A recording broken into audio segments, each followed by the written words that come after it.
Marri Marri Pulamien.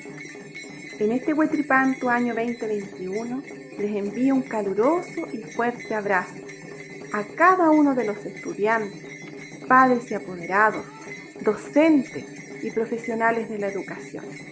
Que este año nuevo venga cargado de energía, cargado de Nehuen para cada uno de ustedes, y que Dios le permita cumplir todos sus deseos, todos sus anhelos en la vida.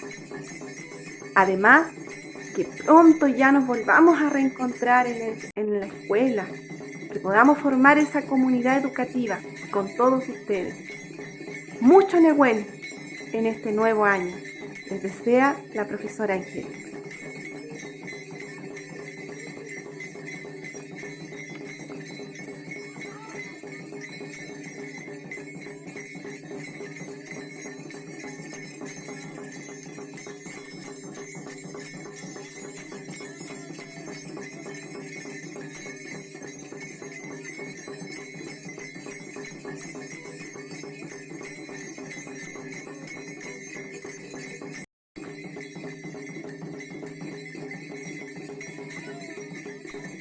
Mari Mari Puchilka Tufe. Mari Mari Pulamien. Kume Wichipantu Leaimon. Mari Mari Puchilka Tufe. Chagul pinganinche. Ayewan winyol chipantulaiman.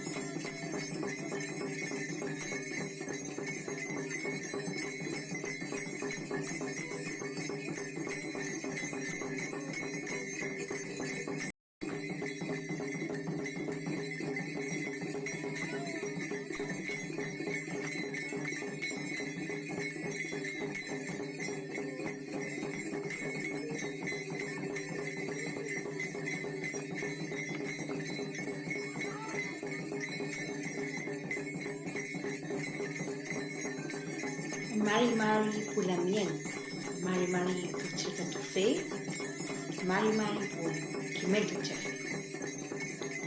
Alina Pinelin Chip, Ka Kume Rupaya Nun Ta Winyol Chipantu. Yokayan Keme chilkatufe nyaiman. Keme tripape tain chilkatun.